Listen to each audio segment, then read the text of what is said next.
Materi kita pada kesempatan ya pagi hari ini masih melanjutkan bacaan pada minggu yang lalu, masih terkait tentang amar ma'ruf nahi munkar. Di sini pengarang kitab Al-Habib Abdullah Al-Haddad menjelaskan kembali dengan redaksinya, wa kama qala alaihi salatu wassalam fi haqqi Umar bin Khattab radhiyallahu anhu, dan sebagaimana Rasulullah sallallahu alaihi wasallam bersabda pada hak Umar bin Khattab radhiyallahu an. Kata Nabi memuji kepada sahabat Umar bin Khattab, qauluhul haq, ucapannya benar. Wa ma lahu bin nasi min sadiqin, tidak ada pada diri sahabat Umar bin Khattab yang dimiliki pada manusia daripada kejujurannya. Jadi ini merupakan salah satu pujian Rasulullah kepada sahabat Umar bin Khattab, sehingga Umar bin Khattab itu terkenal dengan sosok manusia yang tegas. Dia termasuk sosok manusia yang memiliki laqab Al-Faruq. Umar bin Khattab punya laqab julukan dengan Al-Faruq. Artinya Al-Faruq itu pembeda bainal haq wal batil, ya, antara yang hak dan yang batil. Jadi artinya sikap Umar bin Khattab ini tegas. Yang benar dibilang benar, yang salah dibilang salah. Ya, dan dia berani. Ya, dia berani mengucapkan itu di hadapan siapapun. Itu namanya Umar bin Khattab. Makanya Nabi salut, ya, sampai Nabi memujinya begitu. Ya, hebatnya sahabat Umar bin Khattab, tegas ya di dalam membela kebenaran. Amar ma'ruf nahi munkarnya benar-benar ya dijalankan oleh Umar bin Khattab, dan ini jarang terjadi pada diri manusia, kejujurannya, kebenarannya, dan ketegasannya. Nah, seperti itu. Nah, jadi ada sahabat-sahabat Nabi yang memang modelnya tegas seperti itu. Nah, di antara yang Nabi puji tidak lain adalah sahabat Umar bin Khattab. Wa qala ta'ala fi wasfi ahbabihi minal mu'minin, dan Allah Subhanahu wa taala telah juga ya menyebutkan, berfirman di dalam mensifatkan, menggambarkan kekasih-kekasihnya Allah dari orang-orang yang beriman. Ya, dia bilang gimana? Azillatan 'alal mu'minin, a'izzatan 'alal kafirin. Jadi salah satu sifat kekasih-kekasihnya Allah yaitu dia merasa rendah di hadapan orang-orang yang beriman, tapi dia merasa mulia di hadapan orang-orang kafir. Jadi kalau sama orang-orang beriman dia ya tunduk, ya merendah. Tapi kalau di hadapan orang kafir dia enggak menampilkan kerendahan, dia tampilkan kewibawaannya. Nih umat Islam seperti ini, aizzah, mulia, ya, wibawa di hadapan orang kafir. Sekarang sebaliknya, kadang-kadang orang kalau di hadapan orang-orang mukmin, ya dia merasa paling hebat, tapi di hadapan orang kafir dia merendah. Tuh, nggak boleh. Kita bawa kitab Al-Quran, ciri kita kadang-kadang ya kita malu, ya malu kita. Kita harus membanggakan mestinya. Ya, jadi Al-Quran, hadis itu harus kita banggakan. Ya, jadi kalau kita di hadapan orang-orang kafir harus berwibawa, sehingga nanti orang-orang kafir akan melihat, masya Allah, begitu hebatnya, berwibawanya, ya Islam, umat Islam. Al-Islam ya'lu, jelas Islam itu tinggi, wala yu'la alaih, nggak ada lagi yang lebih tinggi. Tetapi kadang-kadang ketinggian dan kemuliaan Islam ini Islam mahjubun bil muslimin. Tuh begitu. Kadang-kadang ya Islam itu kewibawaannya, kemuliaannya, ketinggiannya ditutupin sendiri oleh orang Islam itu sendiri. Nah, makanya kita harus berwibawa di hadapan orang-orang kafir. Ajaran Islam harus kita tampakkan dan kita jelaskan di hadapan orang kafir. Misalnya masalah kebersihan, masalah kedisiplinan, itu Islam yang mengajarkan. Tampilkan bahwa orang Islam itu bersih, orang Islam itu ya benar-benar berdisiplin. Nah seperti, tapi kan enggak. Kadang-kadang kebersihan itu lebih ditampakkan oleh mereka. Jadi ajaran Islam itu kadang-kadang mereka yang pakai, kedisiplinan mereka yang pakai. Nah, seperti itu Bapak Saudara. Nah, ini Allah sudah menggambarkan bahwa kita harus berwibawa di hadapan orang-orang kafir. Nah, kalau sesama orang-orang mukmin kita merendah, jangan sombong, jangan takabur kita. Nah, kita ya harus meyakini ya dan punya prasangka bahwa teman kita, saudara kita, orang lain sesama kaum muslimin yang ada di hadapan kita, dia lebih mulia kebanding daripada kita. Tapi kalau di hadapan orang kafir nggak boleh begitu. Kita harus berwibawa, tampakkan kewibawaan kita dan kehebatan kita, ya bahwa kita adalah orang muslim, orang mukmin, sehingga nanti mereka itu akan melihat, wah benar Islam itu hebat, ajarannya begitu hebat, sehingga tanpa disadari nanti dia akan ikut. Karena apa? Karena salut dengan ajaran Islam. Tuh begitu. Jangan ngelihat orang Islam, orang Islam rendah berarti nih. Ya bagaimana saya mau masuk ke dalam agama Islam. Tapi kalau Islam berwibawa, ya ajarannya ditampakkan yang begitu mulia, ya yakin benar mereka nanti minimal ya akan ya memuliakan orang-orang Islam. Dan suatu saat dia bisa masuk Islam. Nah begitu. Jadi nggak mustahil tuh. Memang akhlak Nabi mengajarkannya begitu. Makanya amar ma'ruf nahi munkar yang paling penting yang dicontohkan oleh Rasulullah itu dengan akhlak. Jadi rata-rata orang itu bisa masuk Islam karena ya akhlak yang ditampakkan oleh Rasulullah Sallallahu Alaihi Wasallam. Nah seperti itu. Ya, jadi jangan sampai kita malah ya mengotori ya Islam itu dengan perbuatan-perbuatan kita sendiri. Jadi tampakkan kewibawaan Islam di hadapan mereka. Itu ya gambaran yang disebutkan oleh Allah kepada kekasih-kekasihnya, orang-orang yang beriman. Yujahiduna fisabilillah. Di samping itu mereka berjuang, berjihad di jalan Allah. Ya, sesuai dengan ya apa? Tempatnya masing-masing.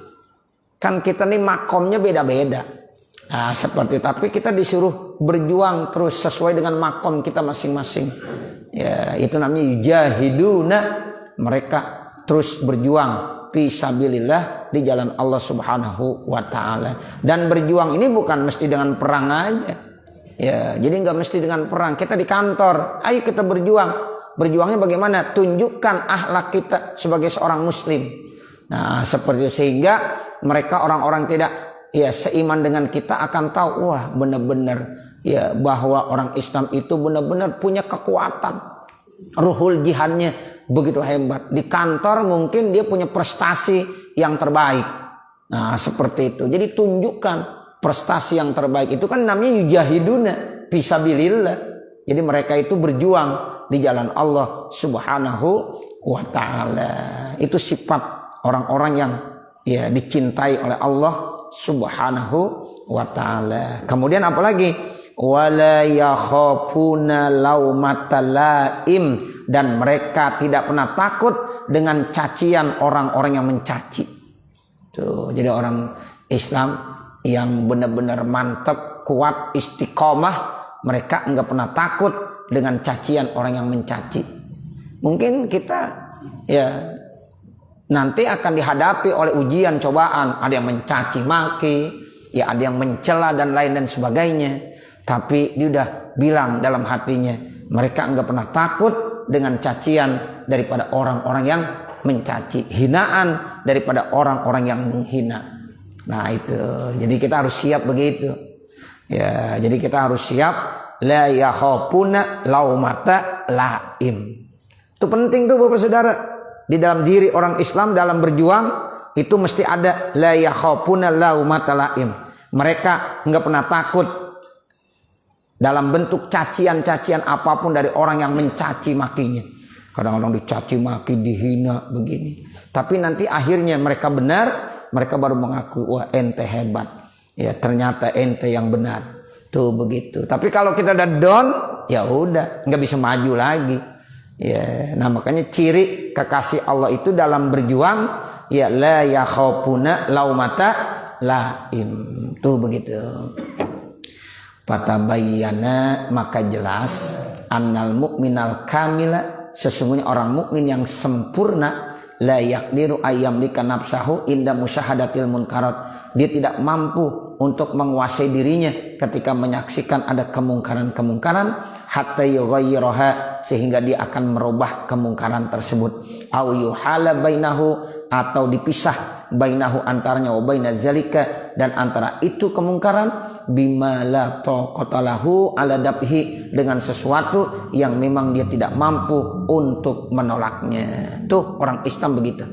Jadi kalau ngelihat ada kemungkaran, dia tidak mau membiarkan saja, dia harus merubahnya, kecuali kalau memang dia tidak mampu, tapi tetap dipisah antara kemungkaran dengan dirinya. Kalau dia kagak mampu, tapi tetap ada pemisah, ada dinding penghalang, dia nggak mau di situ. Ya, kalau dia bisa dirubah kemungkaran, kemaksiatan yang ada di situ. Tapi kalau dia kagak mampu, ya dia berikan pemisah sehingga dia nggak ada di majelis tersebut, nggak ada di tempat tersebut. Sebab kalau kita tetap ada di situ, ya berarti sama aja kita redo, kita senang sama kemaksiatan.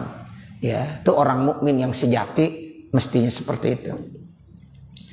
Wa amal munafiku, adapun orang-orang munafik, wa man da'ufa imanuhu jiddan, dan orang-orang yang imannya sangat rendah dan lemah sekali. Ya, orang munafik disamakan dengan orang-orang juga yang imannya sangat lemah sekali. Nah, itu bagaimana posisinya ketika amar ma'ruf nahi munkar? Fa iza ra'awil munkarat, apabila mereka melihat ada kemungkaran, ta'allalau, ya mereka buat alasan-alasan, wa azaru anfusahum, dan mereka buat alasan ya terhadap dirinya, bil azali raqiqati allati la yaqumu biha hujjatan indallah, ya dengan berbagai macam ya alasan-alasan yang dia tidak bisa ya tegakkan dalam rangka ya untuk mencari hujjah-hujjah di sisi Allah, wa inda rasulihi, dan juga di sisi Rasulullah sallallahu alaihi wasallam, wa tarahum, dan ya dia akan melihat mereka izastamau, apabila mereka mencaci au zalamu, atau mereka berbuat zalim, bisyai'in, dengan sesuatu, min amwalihim, dari harta mereka, yakumuna, mereka akan ya terus melakukan perjuangan, atamal qiyami, dengan berbagai macam perjuangan, wa yaghdabuna, dan mereka murka, asadal ghadabi, dengan kemurkaan yang sangat, ya wa man fa'ala ma'hum zalika, dan siapa-siapa yang melakukan bersama mereka itu, ya khasumunahu, mereka akan memusuhinya, wa yusarimunahu az-zaman at-tawil, dan mereka ya itu akan dihindarkannya dalam waktu yang cukup lama, wala yaf'aluna syai'an min zalika, dan mereka tidak melakukan hal itu sedikit pun, ya ma'al musyrina ala zulmi, padahal dia tetap melakukan satu kezoliman, wal munkaril mudayyi'ina, dan juga kemungkaran yang bisa ya itu menyia-nyiakan li huquqillahi, bagi hak-hak Allah Subhanahu wa taala. Jadi begini Bapak, Saudara. Jadi kata Al-Habib Abdul Al-Haddad, kalau terkait buat orang-orang yang munafik, buat orang-orang yang imannya sangat lemah, itu ketika melihat kemungkaran, di kadang-kadang ya poro-poro aja. Ya, apalagi bisa menggeser kedudukannya, jabatannya. Dia lebih bagus diem saja, enggak mau tahu. Beda kalau yang diganggu terkait tentang hartanya. Kalau yang diganggu hartanya, dia akan marah banget. Dia akan berusaha mempertahankan hartanya walaupun dengan cara macam-macam. Pokoknya ya selama dia bisa diperjuangkan tuh, karena hartanya dirampas, dizolimi dan lain dan sebagainya.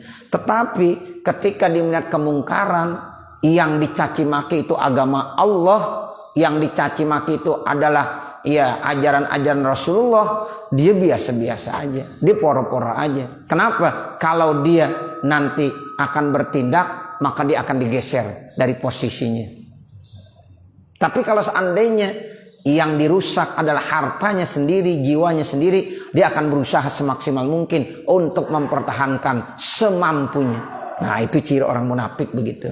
Kata Al-Habib Abdullah Al-Haddad. Jadi kalau masalah perjuangan agama, diporo-poro. Ternyata sekarang banyak yang begitu Bapak Saudara. Ya, udah banyak sekarang begitu. Kalau berjuang masalah agama, ya dia lihat-lihat aman gak kira-kira. Kalau kagak aman, ya dia kagak bela, di pora-pora aja. Nanti dibilang agama mah gak usah dibela, udah nanti Tuhan yang punya yang bela begitu. Ya, ajaran Islam kagak perlu dibela, udah biarin aja. Ya, sekarang rata-rata banyak begitu. Jadi ada ungkapan-ungkapan yang begitu. Udah ngapain sih kita repot-repot bela Islam? Kan Islam itu ya milik Allah. Terus juga Allah yang bela. Nah begitu.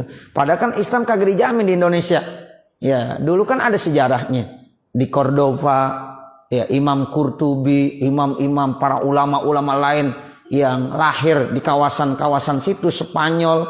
Ya Cordova itu kan daerah Spanyol. Dulu Islam maju bener. Ya, tapi akhirnya sekarang bagaimana? Ya, udah dikuasai oleh orang-orang mereka. Islam nggak ada lagi. Ada juga 1-2, nggak bisa seperti dulu. Di Indonesia bisa aja kemungkinan begitu. Siapa yang menjamin Islam di Indonesia? 25 tahun, 30 tahun, 40 tahun lagi. Nggak ada yang bisa jamin. Kecuali kita sendiri umatnya kalau mau berjuang. Nah kalau kita pada diam aja semuanya. Ya, itu Masjid Istiqlal siapa yang bisa jamin itu terus seterusnya menjadi masjid? Bisa aja suatu saat berubah, betul nggak? Iya, tergantung ya umat Islamnya, tuh begitu. Ya, kadang-kadang sekarang orang udah nggak berpikir begitu lagi. Udah, yang penting itu udah aman, jabatan kita udah enak, udah jangan macem-macem ngomong, udah diem-diem aja.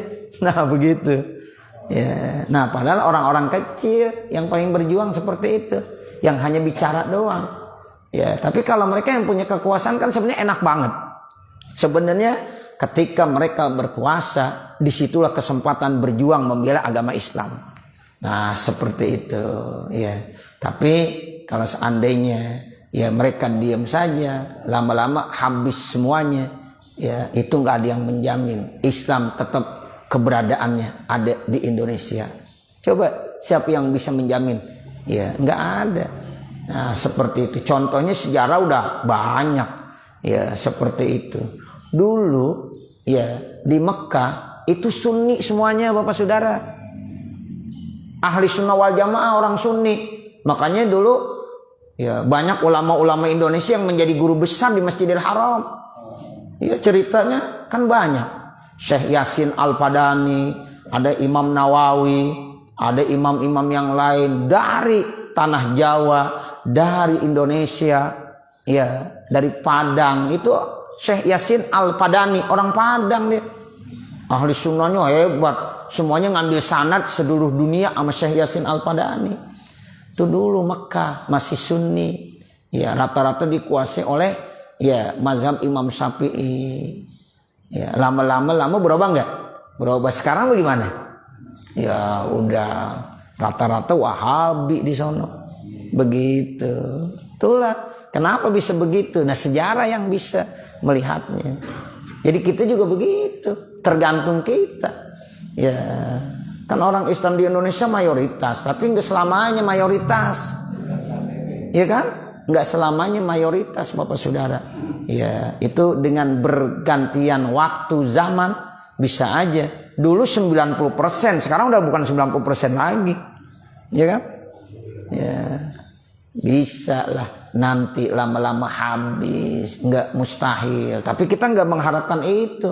Kita berharap anak cucu kita terus bisa ya menjadi ya penguasa, pemimpin di negaranya sendiri. Jangan orang lain yang jadi pemimpin, tapi anak-anak bangsa lah, pribumi Indonesia yang harus bisa ya memberikan yang terbaik buat ya Indonesia ini. Nah seperti itu. Makanya yujahidun, mereka harus terus berjuang. Ruhul jihadnya harus mantep. Nah itu semangat juangnya harus mantep. Seperti itu. Ya, ini Imam ya Abdullah Al-Haddad sudah menjelaskan seperti itu. Jadi harus ada di dalam diri kita sebagai umat Islam punya ruhul jihad. Ya, bagaimana ruhul jihad yang pernah dimiliki oleh para sahabat-sahabat Nabi, Abu Bakar, Umar, Utsman, Ali dan sahabat-sahabat yang lainnya. Itu harus terus kita miliki. ya harus kita miliki. Jangan sampai kita kalah dengan dunia. Ya, dan ini Nabi udah bilang, ya nanti ya saya yang paling saya takutkan di masa-masa yang akan datang, yaitu di akhir zaman ada satu penyakit yang namanya wahan.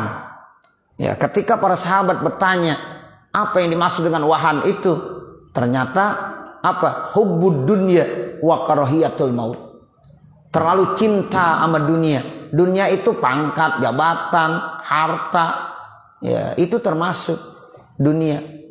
Ya, sebenarnya boleh itu tetap dalam posisi kita berjuang. Sebab kalau kita mau berjuang kagak ada pangkat, jabatan juga repot.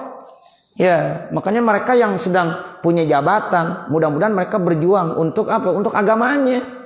Ya, untuk agamanya harus itu. Ya, harus begitu. Tapi kalau mereka sia-siakan, nggak mau berjuang untuk agamanya, nah ini bahaya.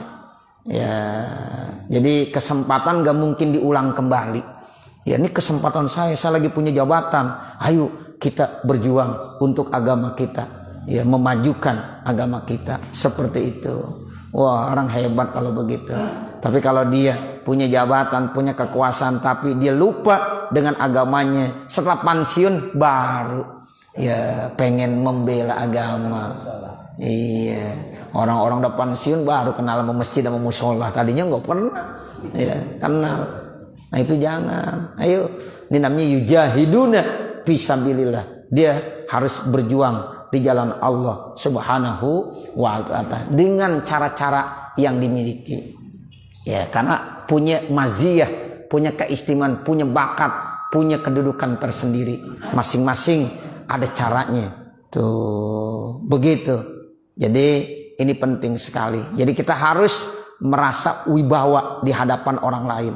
Aizzah alal kafirin. Nah, seperti itu. Jangan kita down, rendah di hadapan mereka. Ya, bahwa mereka yang terbaik. Jangan. Buktikan Islam itu ya adalah agama yang tinggi. Nah, kita orang Islam adalah pemeluk yang memiliki kewibawaan yang tinggi. Ya, jadi jangan sampai kita rendah di hadapan mereka. Ya, jangan seperti orang-orang munafik. Jangan seperti orang-orang yang imannya lemah. Nah, seperti itu, dia hanya membela ya kepentingan pribadi. Sementara kepentingan agama enggak pernah dibelanya. Tapi kalau hartanya yang hilang, dia akan cari ya sampai kemana saja. Ya, itu dia akan perjuangkan ya dengan ya sekuat tenaganya. Tapi kalau agama yang dirugikan, dipora-pora. Ah udah, agama mah nggak pernah diurusin. Yang ada yang ngurus, ada yang punya. Nah begitu. Beda dulu burung ababil turun. Ya sekarang burung ababil nggak bisa turun lagi. Iya. Ya begitu dulu. Ya kakek Nabi Muhammad Abdul Muttalib. Ya Allah, ini Ka'bah milik engkau ya Allah. Ya sekarang mau diserang sama pasukan bergajah, ya sehingga bisa melawannya, lemah saat itu dia karena nggak punya kemampuan. Ya tapi kedekatannya begitu hebat, ya karena memang perutnya nggak pernah diisi dengan barang-barang maksiat. Apa? Di berdoa diterima, masuk, datang burung ababil. Nah begitu. Sekarang kita nggak bisa berharap burung ababil datang ya. Iya. Gak bisa berharap, tapi perlu kita ada perjuangan sebab kita orang banyak. Kata Allah ente banyak banget berjuang, masa yang banyak kalah yang dikit. Tuh jangan dalin burung ababil aja. Ya begitu. Kalau dulu Nabi beda kakeknya, emang nggak ada yang bisa menolong, lemah dia. Tapi umat Islam banyak nggak? Banyak kekuasaan jabatannya. Mereka disuruh berjuang. Jangan menyerahkan kepada Allah. Ya kata Allah, buat apa saya berikan kekuasaan kepada kamu? Kamu yang berjuang. Yujahiduna fisabilillah. Tuh begitu. Ya, mereka harus berjuang di jalan Allah. Seperti itu. Ya. Nah ini yang dikatakan ya kondisi orang-orang munafik seperti itu. Wa innal mu'minina as-shadiqina 'alal aksi min zalika yaghdabunallah. Dan sesungguhnya orang-orang mukmin yang shadiqin, yang jujur, 'alal aksi sebaliknya, min zalika daripada hal itu, yaghdabuna lillah, mereka marah karena Allah. wala yaghdabuna li anfusihim, dan mereka tidak pernah marah karena diri mereka. Beda. Ya, mereka marahnya karena Allah. Kalau agama Allah yang diganggu, mereka marah banget. Nah, begitu. Tapi kalau dirinya yang diganggu, kadang-kadang mereka memaafkan. Ya udah, nggak apa-apa. Ya, saya maafkan. Tuh kalau dirinya yang dihina, dicaci maki, didiam. Ya, dia memaafkan. Tapi kalau agama Allah, dia pasti murka, dia pasti marah. Itu ciri orang mukmin yang shodikin. Tuh, sekarang kita ada nggak kecemburuan kita nih Bapak Saudara? Kalau Al-Quran dihina, diinjak-injak, kira-kira ada nggak ya kecemburuan kita? Kalau kita diam aja, berarti ini ya keimanan dipertanyakan. Tapi ketika kita marah, ya emosi, bukan karena diri kita, emosi karena lillah. Marah karena agama Allah yang dihinakan. Nah, itu berarti termasuk al-mu'minin as-shodikin. Ini ada ibarat kitabnya, nggak ngarang-ngarang kita. Tuh, Al-Habib Abdul Al-Haddad menjelaskan begitu. Jadi kalau kita pengen menjadi orang mukmin yang shodikin, yaghdabuna lillah wa la yaghdabuna li anfusihim. Jadi kadang-kadang kita lebih pemaaf. Kalau harta kita yang diambil, kita lebih memaafkan. Ya udah dah, saya maafin aja. Kalau kita dicaci maki, dihina, udah. Ini kadang enggak, kita dicaci maki, dituntut kita. Ya, tapi ketika Islam dicaci maki, Rasulullah dicaci maki, dihina, diem 1000 bahasa. Ya, padahal kita umat yang terbesar mayoritas, tapi diem aja. Udah, gak usah diurusin. Ya, begitu. Tapi ketika hartanya yang diambil, ya itu mereka marah benar. Nah, itu bukan ciri al-mu'minin as-shodikin namanya.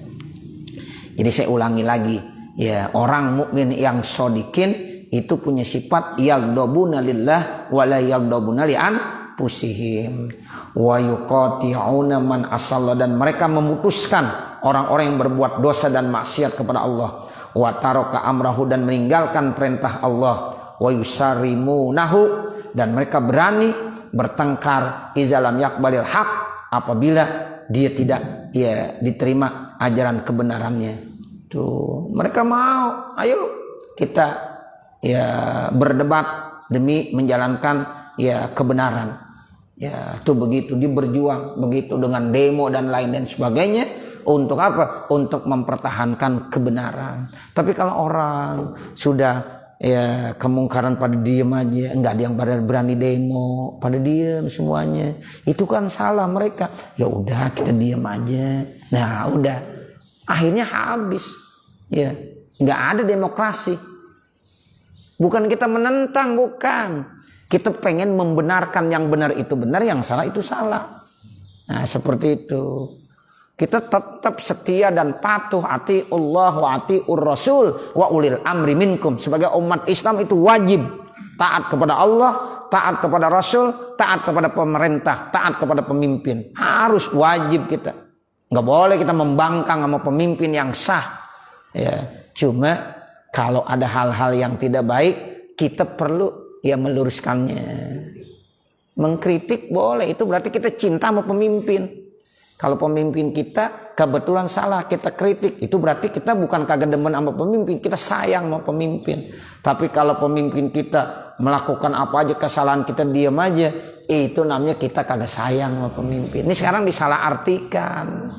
Nah, seperti itu. Ya, jadi ini yang dibahas oleh Al-Habib Abdul Al-Haddad seperti itu. Wa yatajawazuna amman zalamahum, dan mereka melampaui batas tuh daripada perbuatan-perbuatan kezaliman mereka, ausatamahum, atau cacian-cacian mereka. Fanzurul farqa, maka lihatlah perbedaan mabainal fariqaini, antara dua kelompok tadi. Jadi jelas itu dua kelompok. Bagaimana orang-orang munafik, bagaimana orang-orang muslim yang sebenarnya, yang sejujurnya. Kita bisa lihat tuh. Ya, kita bisa lihat mana orang munafik dan mana orang muslim yang sebenarnya. Wa kunu ma'a ahsanihim fariqan, dan jadilah kamu bersama kelompok mereka yang paling bagus. Wa aqwamuhum tariqan, dan yang paling lurus jalannya. Wasta'inu billahi, dan minta tolonglah kamu kepada Allah. Wasbiru, dan sabarlah kamu. Innal ardo lillahi yurisuha may yasha min ibadihi. Ya, sesungguhnya bumi itu milik Allah. Allah akan mewariskan ini bumi kepada orang yang Allah kehendaki dari hamba-hambanya. Wal akibatu lil muttaqin, dan kesudahan yang baik itu untuk orang-orang yang bertakwa. Amin ya rabbal alamin. Nah, nanti baru summa innal amro bil ma'rufi dan seterusnya. Mudah-mudahan apa yang kita baca ada manfaatnya. Wa sallallahu ala sayyidina Muhammadin wa ala alihi wa sahbihi wa sallam. Walhamdulillahi rabbil alamin. Al-Fatihah. A'udzubillahi minasyaitonir rajim. Bismillahirrahmanirrahim. Alhamdulillahi rabbil alamin. Arrahmanir rahim. Maliki yaumiddin. Iyyaka na'budu wa iyyaka nasta'in. Ihdinas siratal mustaqim. Siratal ladzina an'amta 'alaihim ghairil maghdubi 'alaihim waladdallin. Rabbighfirli wa liwalidayya amin. Bismillahirrahmanirrahim. Alhamdulillahi rabbil alamin. Hamdan yuwafi ni'amahu wa yukafi mazidah. Ya Rabbana lakal hamdu wa lakas syukru kama yanbaghi li jalali wajhikal karim wa li 'azimi sultanik. Allahumma shalli ala sayyidina Muhammad wa ala ali sayyidina Muhammad. Assalatu wassalamu alayka ya Rasulullah. Assalatu wassalamu alayka ya Habiballah. Assalatu wassalamu alayka ya Safwatallah. Allahumma shrah lana sudurana wa yassir lana umurana warham amwatana washfi mardana waqdi hawaijana wahtim bisolihati a'malana birahmatika ya arhamar rahimin. Rabbana atina fid dunya hasanah wa fil akhirati hasanah wa qina azabannar. Wa sallallahu ala sayyidina Muhammadin wa ala alihi wa sahbihi wa sallam. Walhamdulillahi rabbil alamin. Wassalamualaikum warahmatullahi wabarakatuh.